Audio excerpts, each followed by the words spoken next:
Hello, here's a lesson on statistics. So I'm going to go through PowerPoint. I've kind of edited it to make it a little simpler for you guys since I can't go into great detail with you. And then there is a worksheet, and that's what you're going to be doing this week. Pretty straightforward, shouldn't take you that long. So let's get started with the statistics. So statistics is basically by definition collecting, interpreting data. Data being any kind of measurement. Could be number of birds in a pond. It could be the number of dollars in the bank. It could be the number of grades in a class. It could be the number of students in the class. But it's what you do with that data and how you interpret it. This is done a lot by engineers, especially in industry, where you are taking these numbers and trying to figure out what they mean. If you're in quality control, industrial engineers that work on this, basically trying to make the best product. So trying to find out what the problems are. We've talked about this a little bit last year. So you've got two basic types of data. You have the qualitative and you have the quantitative. So qualitative has the word quality in it. Quality is, colors, breeds of dogs they show there, but basically it's not a number, where the quantitative also says numerical. Quantitative is quantity. So when you're doing a quantitative data, it's a quantity, it's an actual number. Where qualitative is more like, well, it was kind of this, they were green, or it was kind of that, but it's not definite things. It's putting things in categories. So that's the difference. If you remember quality and quantity, quality pretty much tells you that's not a number. And generally we put these in some sort of a graph. Histogram, you're going to do a couple of histograms on the worksheet. You can do frequency graphs. This is like the normal distribution curve I'm going to talk about a little bit, and that you guys did last year. Some work with standard deviation. Bar charts, you guys already know how to do those. And of course, pie charts. Pie charts are really good if, excuse me, the data that you're looking at adds up to 100%, so you can have pieces of a pie. So these things, again, I did this last year, but just to go over it again, the mean is the average, and it's X or some letter with a line over the top of it, and that's the formula for it. And that is this right here. This is the Greek letter sigma, which means sum of. So the sum of your numbers divided by how many data points you have, how many numbers you have. Okay. And as it says here, strongly influenced by outliers. I talked about that before, where if you have houses and you have one house that sells for $10 million, even if the rest of them are 200, your mean, your average is going to be a really big number, and it doesn't mean much. And so you add them up. In this case, we've got 11 numbers, so we add them up and divide by 11, and that would be your mean. Okay, median is the one in the middle. So to do that, you have to put them in order. And again, this is when you have a lot of outliers, like when you have that expensive house. If you use the median, then your median is going to be 200,000, not the 10 million, because that's going to be the number in the middle. Much better useful when you have numbers that are all over the place. So to do this, you get these. You have to first put them in order, and then find the one in the middle. If you have two, more than one that are in the, if you have an even number, then you would have two. As it says here, if you had an even number, then those two would be the median. You can take the average of those two numbers, and that would be your median. Mode, the one that happens the most. You guys understand that. And might not be the mean or the median, but just maybe something that happens. You might not have, you could have every number being different, then you don't have a mode. And you can have one mode if there's just one number that happens more than once, bimodal, multimodal. So we have, that would be the mode would be 63. Here I've got bimodal, and now I have multimodal. And so the range, you already know that. That is, you take the biggest and the smallest. Once you put them in order, find the biggest and smallest and subtract. Standard deviation, this is one we spent some time on last year, if you remember. And that's kind of telling you how closely how close your data points are to each other, whether it's really spread out or not. So the range, biggest minus smallest, bingo, bango. And so here where we have this right here is a lowercase sigma, which is the symbol for standard deviation. So this is our normal distribution curve, our bell curve. And ideally, your data should fit inside this. This is 3 times the standard deviation. So this should be like 99.8% of all your data should fall within 3 standard deviations of this. And most of them are in the middle, and you got some here, fewer here, and fewer here. If you don't, then your process is messed up. If you're in manufacturing and you're making 1/2-inch bolts, or like those wooden cubes that we measured last year that were 0.75, 3/4 of an inch, if my measurements are all over the place, then and this would mean that a little over 0.75. I had a bunch of those, hardly any of these, a whole bunch of those, crazy number of these, hardly any in the middle. Yeah, I can't get any kind of a curve. There's no regularity. It's really difficult to find your problem then. All right, so we got our little hand down here, tossing a coin.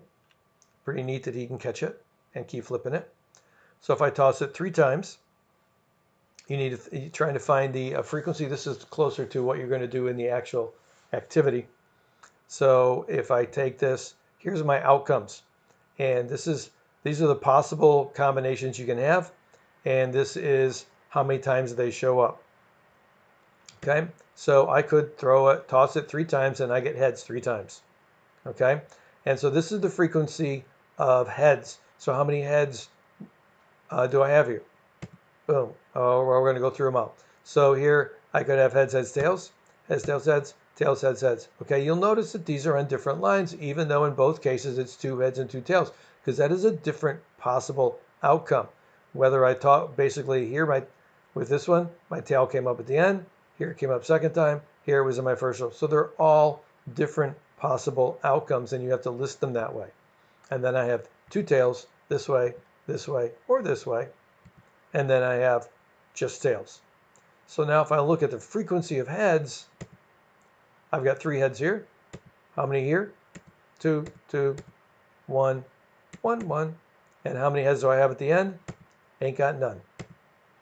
Okay, so x equals 1. The frequency only having 1 head occurs in these 3 right here. Whoops, sorry. It occurs in these 3 right here. Back up 1. And so if we're trying to find the likelihood that I will have just 1 head in my 3 tosses, here's my formula. The probability is the number that you actually have out of the total possible. So I've got, of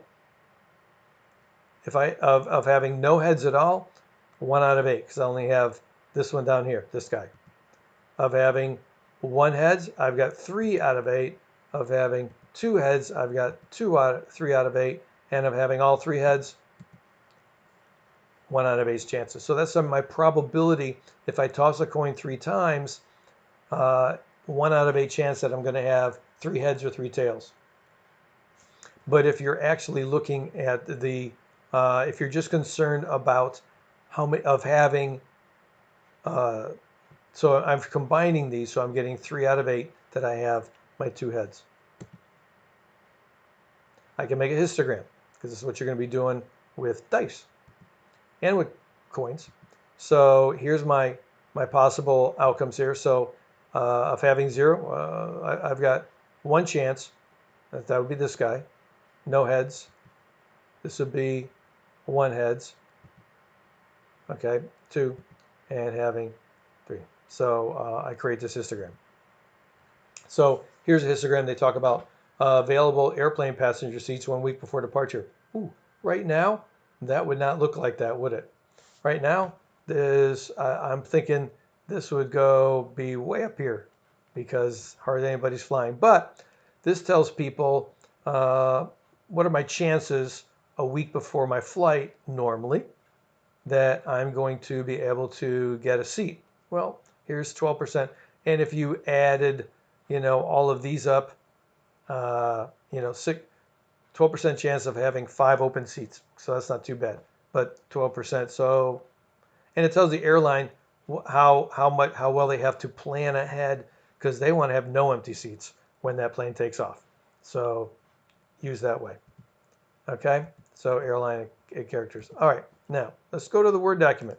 You're going to download this Word document from Canvas, Activity 4.1.1 Data Exploration.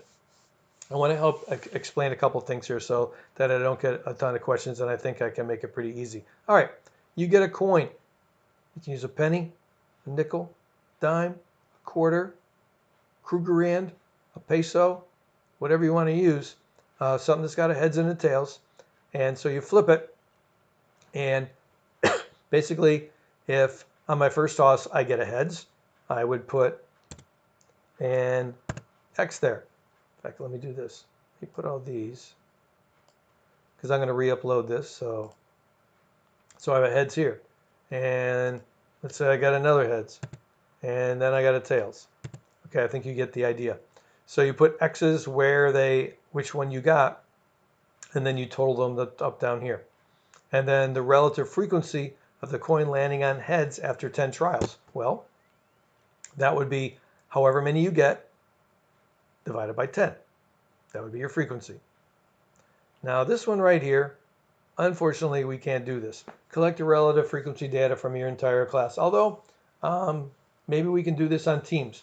If when you're doing this, if you want to post your number, how many heads and tails on in the discussion, maybe even better, in the discussion of Canvas for this week, and I'll write this up in my discussion, if you could post how many heads and tails you got, and then by the middle or towards the end of the week, go back in there, add them all up, and see if you can get a number here. That would be kind of cool. Get a little way for us to interact.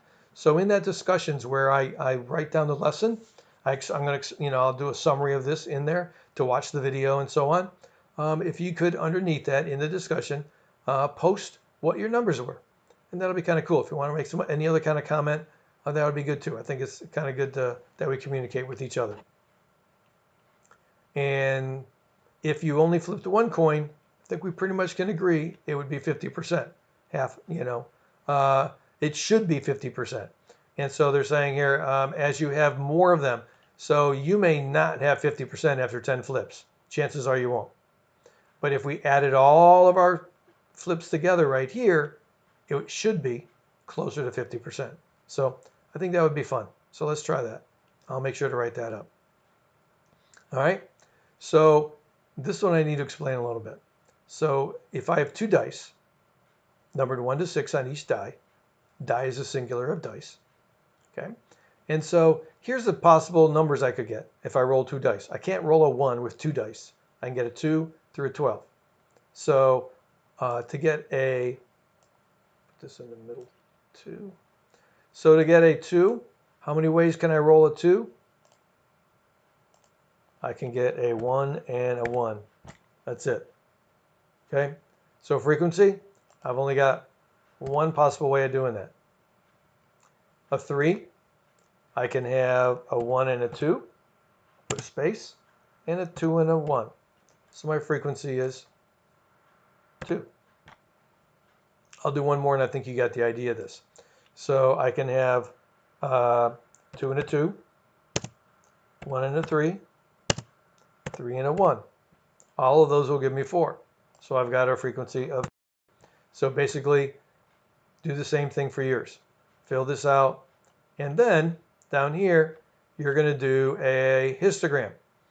And the way you can do this, so I'm going to do the number 4. I had 3 in the number 4, so I insert shapes, rectangle. So I had, what do I have? Oh, for the number, I don't have anything for 1. So for 4, I had 3. So I just come down here, click, and I go up to 3, and I get that. Okay? And if I wanted to do it, so you can create a nice little histogram here. I had 2 ways to get number 3. Click up here, get rid of that. So you can create a little histogram here using Again, insert shapes. You can go back and look at it if you get confused. All right, and then the probability of rolling a 7. Well, what you're going to do up here is, there should have actually been a total down here. Let me see if I can add, insert a row below and put total.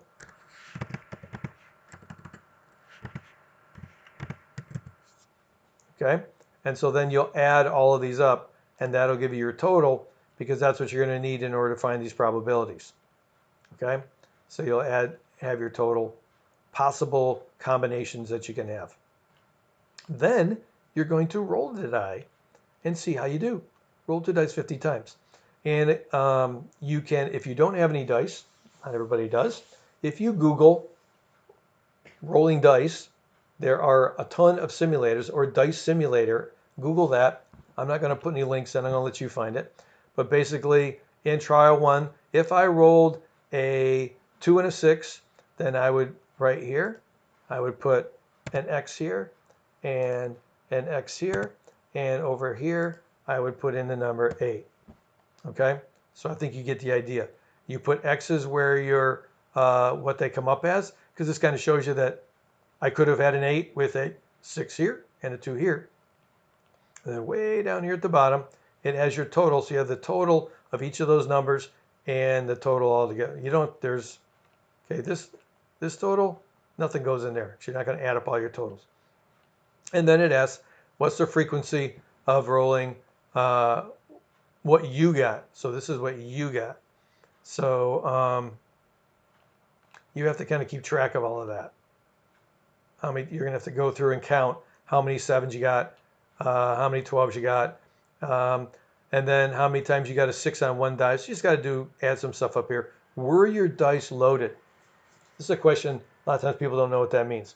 Loaded means if you're trying to cheat people, you weight your die. You weight the dice.